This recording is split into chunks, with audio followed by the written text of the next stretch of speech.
Hey all, this is David Ducker coming back at you, and today we're going to be talking about heroes versus superheroes. I just had a really nice debate.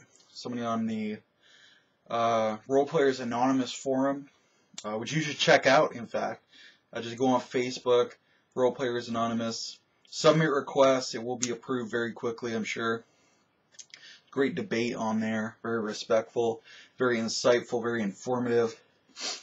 But I was talking to somebody about, do you like your characters, your player characters, to be more powerful than the other people in the world, than the non-player characters, on average? And the responses were very interesting. A lot of people said, oh yeah, of course, the player characters have to be better, have to be special, they have to be awesome and opulent. And then a lot of other people were saying, oh no, you don't want to do that, because you lose all the sympathy and the drama. You want your characters to be potentially fail and to have human failings, so they're more interesting. And it's definitely a delicate balance between the two, between heroism and superheroism. I'm firmly in the heroism camp.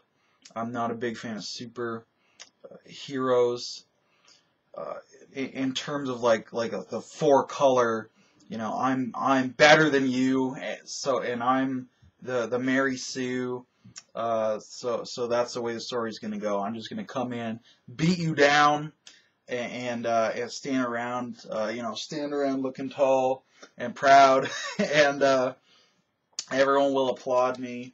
And that's the story. It's good versus evil. It's black and white. It's cartoony, and I'm never in any danger though, because that would bump it up from a G rating to the PG rating.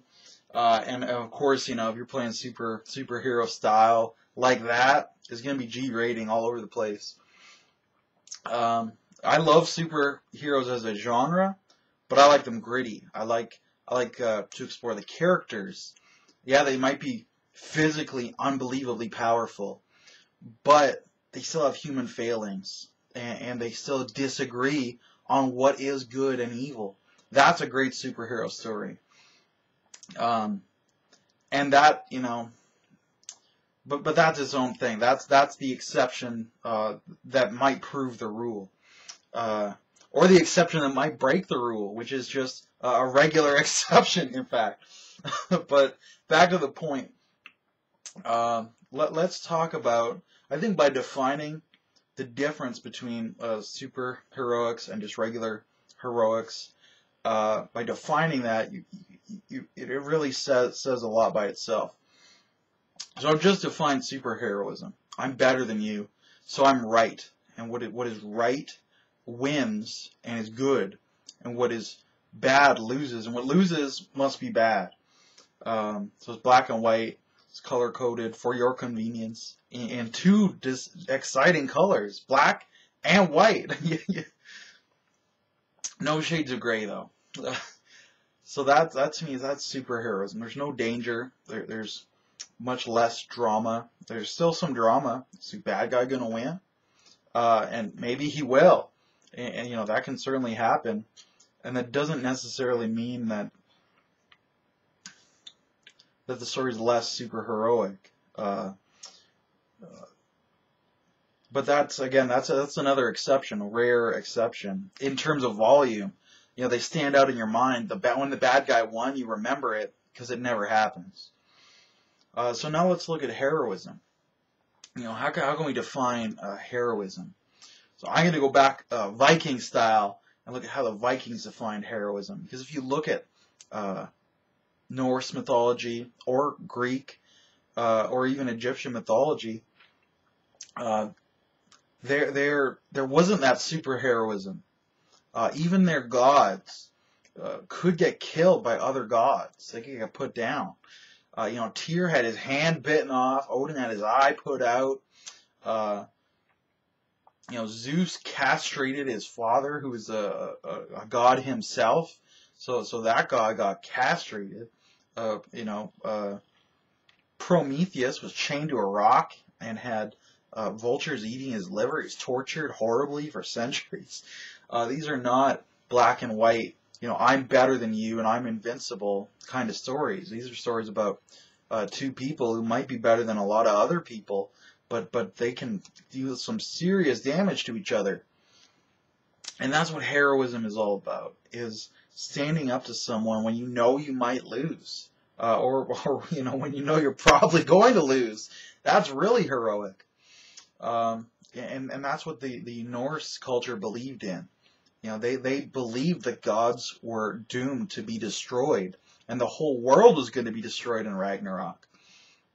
But they believed in heroism. They believed in fighting for the world, even though you know you're going to lose. Why would you do that? Because that idea of heroism is the goal in itself. You know you're going to lose, but you're going to fight back anyway. That's what heroism is, to the Norse people. And to me as well. That's so moving to me.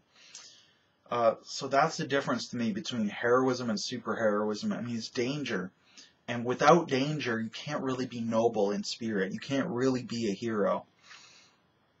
And also because everyone's equal in power, you don't have that, oh, I'm going to win and he's going to lose. So I'm good and he's bad.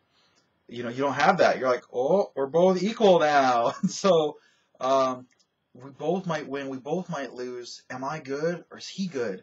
Am I evil, is he evil? This might really make right, or is it more complicated than that?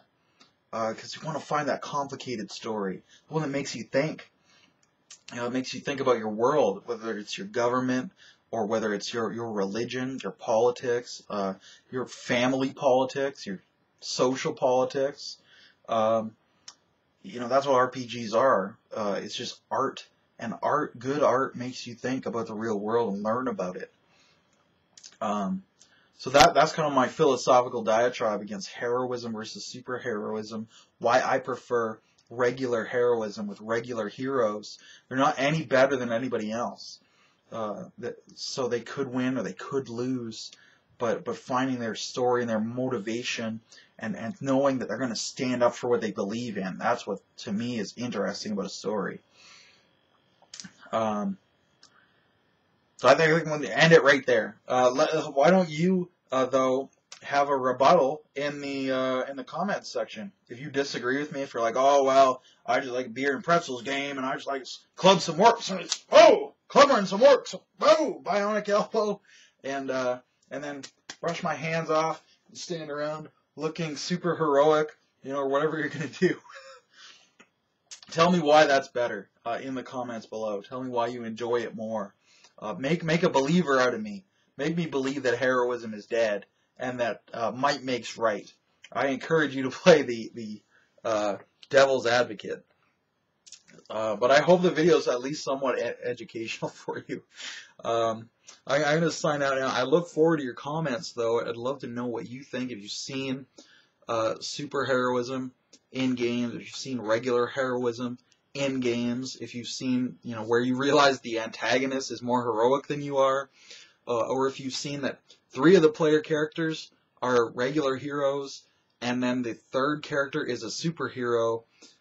He's not in the right genre for some reason. We're in chainmail, but he's wearing chainmail, but it's Superman in chainmail. It's superheroes in chainmail, which could be interesting if you do it right. But that's a whole nother ramble. I have to sign out now. Everybody